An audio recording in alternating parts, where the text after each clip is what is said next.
My name is Flash Isaac, and I'm a teacher from the future.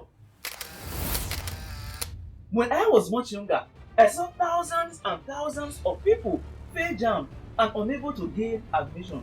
This made me travel in time. Now I am back with a Flashlearners Jamb app and a series on YouTube tagged 120 Days to Jamb.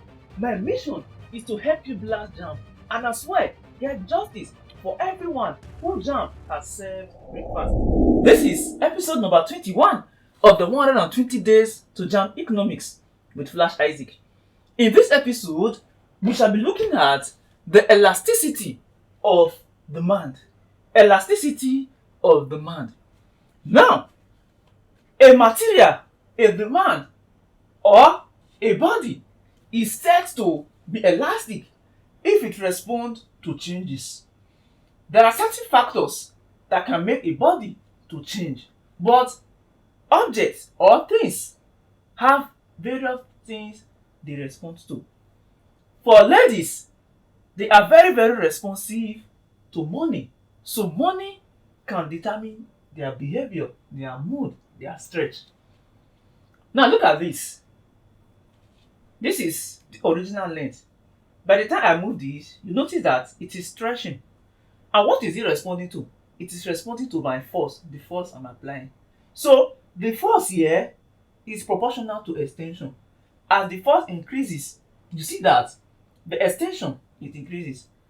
The lower the force, the lesser it extends. The more the force, the more the extension. Now, until it breaks off. Which means, even in terms of responding, in terms of stretching, things have limit.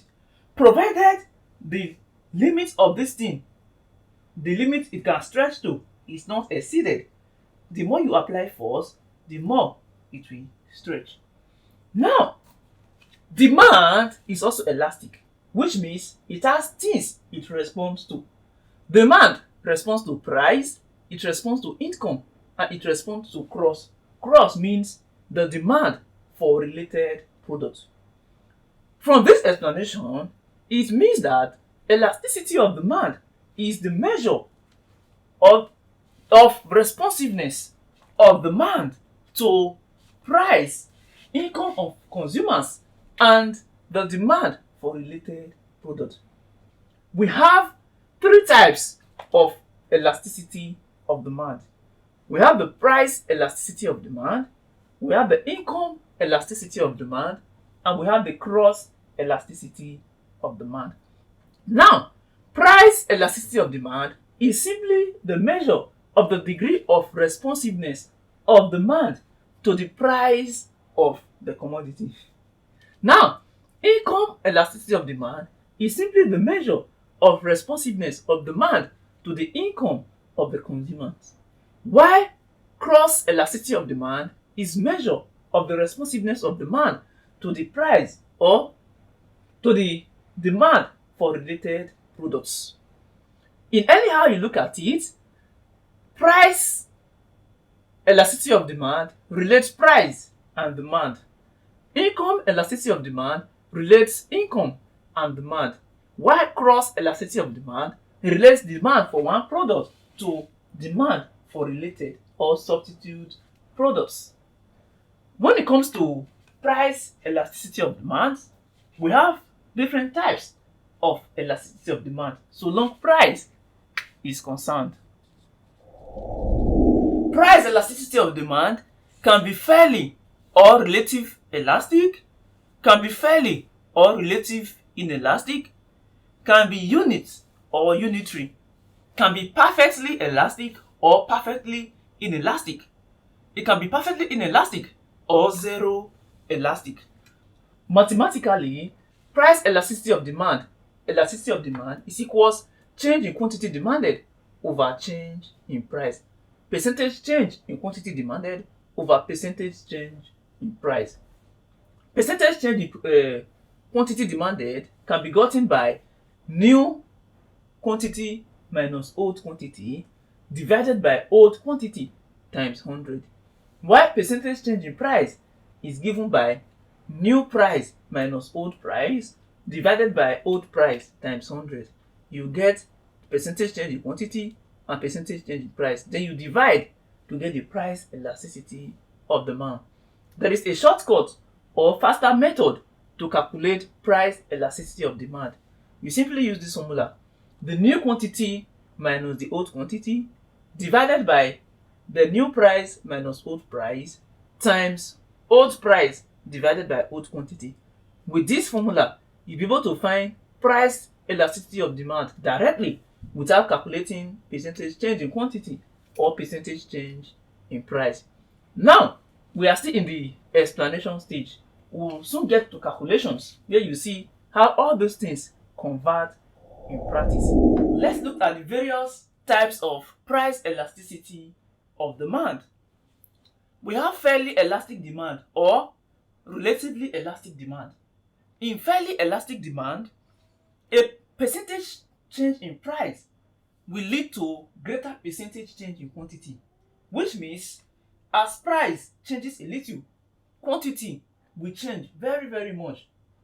A situation where a 5% increase in price leads to a 10% change in quantity demanded. 5% change in price leading to 10% change in quantity demanded. It implies that the rate at which the price is changing is not the same at which the quantity is changing. So that is a fairly elastic or relative elastic in elasticity of demand. Relative price elasticity of demand or fairly price elasticity of demand. Change in price will lead to greater quantity in demand. This is it. Here, look at change in price. Price changed just slightly, but look at quantity demanded. Wow, so wide. Look at it, quantity demanded. Price just here. So that is a fairly or relative elastic demand. In this case, the coefficient of elasticity of demand is greater than 1, since percentage change in quantity is greater than percentage change in price. So the coefficient of elasticity of demand will be greater than 1. For fairly inelastic or relative inelastic, a percentage change in price will lead to a lesser percentage change in quantity, which means let's say 10% change in price will give us around 5% change in quantity demanded. So you need a very big change for you to have a noticeable change in quantity demanded. That is, in this case, you see the change in price is very big, but the change in quantity demanded is small. So that is fairly inelastic. Then for units, in fairly inelastic, since the change in price is bigger than change in quantity demanded, that will always be lesser than 1. So the elasticity of demand or coefficient of elasticity of demand will be lesser than 1 for fairly inelastic. For unitary or unit price elasticity of demand, the percentage change in price is the same thing as percentage change in quantity demanded. If there is 10% change in price, there will be 10% change in quantity demanded. As you can see in C, change in price and change in quantity demanded, they are equal, as you can see here. So for that, since percentage change in price is the same as percentage change in quantity demanded, the coefficient of elasticity of demand will be 1, because if up and down are the same, you have 1 as the answer. For perfectly inelastic demand, take note of this: perfectly inelastic or infinitely elastic, consumers or buyers are willing to buy any quantity of goods, all the quantities available at various prices, which means price is constant, then people are able to buy different quantities at that constant price. But immediately there is a change in price, they will not buy again. So demand goes to 0 when there is change in price. Demand that is perfectly or infinitely elastic demand. But for perfectly inelastic demand or zero elastic demand, the quantity demanded remains constant irrespective of the price.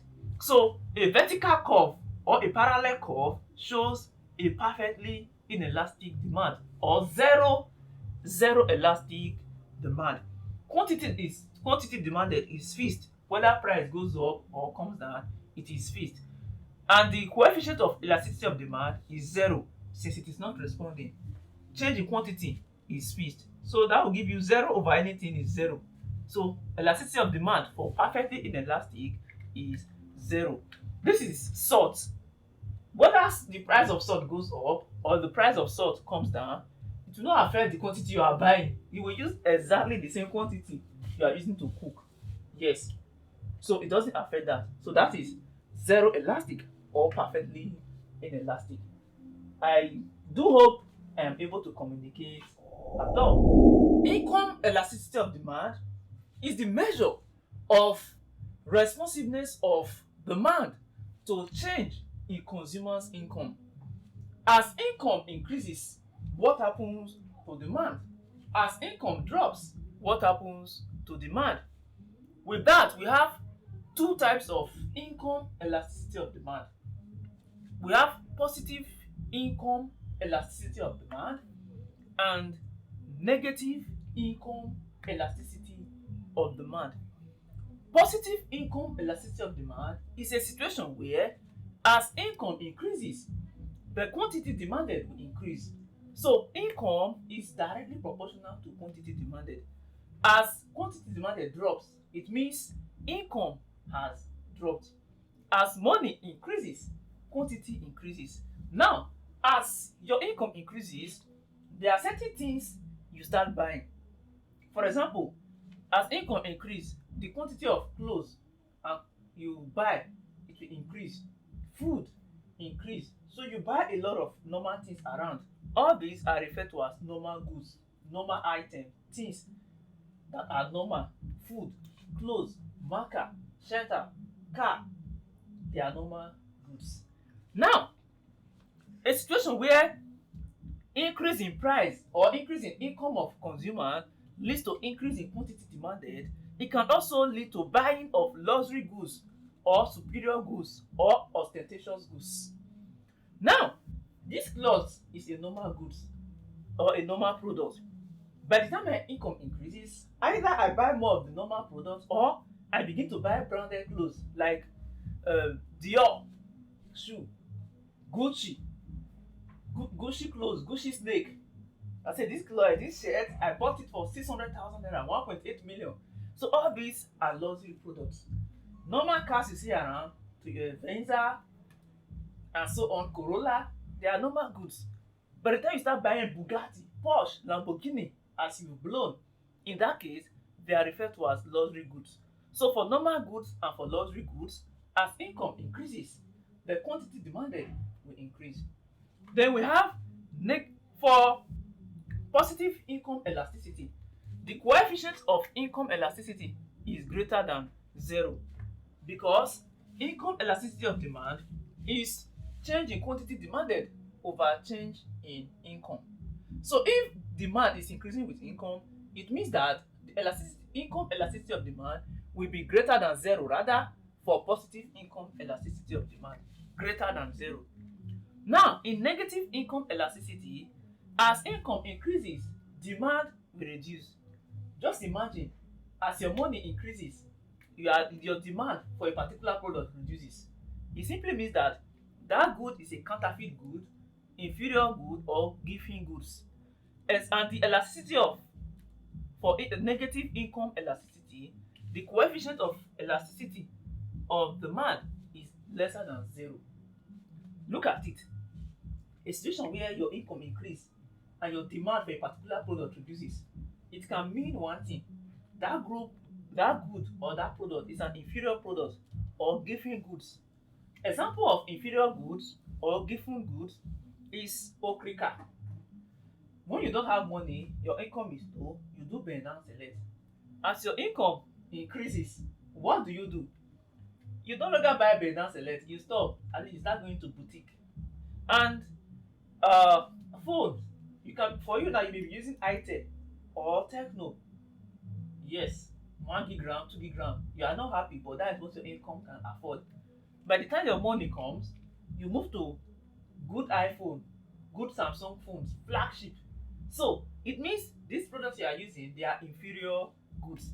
So ladies and gentlemen, for income elasticity of demand, elasticity is change in quantity demanded over percentage change in income. And percentage change in quantity is new quantity minus old quantity divided by old quantity times 100. Percentage change in income is new income minus old income divided by old income times 100. And the formula for shortcut is income elasticity of demand. The shortcut is new quantity minus old quantity all over new income minus old income times old income divided by old quantity. This is the shortcut for finding income elasticity of demand. By the time we start calculating, you will see more of that. Now let's see cross elasticity of demand. Now a major factor for cross elasticity of demand is the closeness of substitutes. Cross elasticity of demand can be positive or negative. For positive cross elasticity of demand, change in the price of commodity A will lead to change in quantity of B, which means we are dealing with two products A and B. So for positive cross elasticity of demand, as the price of A goes up, the quantity demanded in B will increase. As the price for A goes down, quantity of B will go down. So this is good case for closed substitutes. If the price of A increases, it means the quantity of A will reduce. That will lead to increase in the quantity of B. If the price of A drops, that is an increase in quantity of A and reduction in quantity of B. Because for two products that are closed substitutes, you can't get the two because they serve the same function. So anyone that is favorable, you get it. For negative cross elasticity of demand, as the price of commodity A increases, the quantity of B will reduce. As price of commodity B reduces, the quantity of A will increase. So they have inverse relation.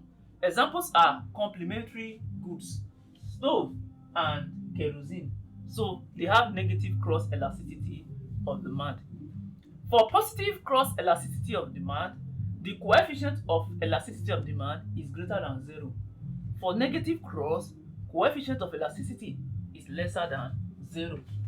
And elasticity of cross elasticity of demand is equals percentage change in quantity demanded for A divided by change in price of B. So we are comparing the quantity demanded for one product with the price of the second product. As a shortcut, cross elasticity of demand is given by new quantity minus old quantity all over new price minus old price times old price divided by new price. All this will be given to you in the question is for you to substitute. By the time we start calculating, you will also see more of this. So to end this topic, elasticity of demand, we look at the factors that affect elasticity of demand. 1. Price. 2. Availability of substitutes or the ease to get the substitute for the product. Degree of necessity. How necessary is this product? Consumers' habits, weather condition, and income available to spend. All these are what affect the elasticity of demand.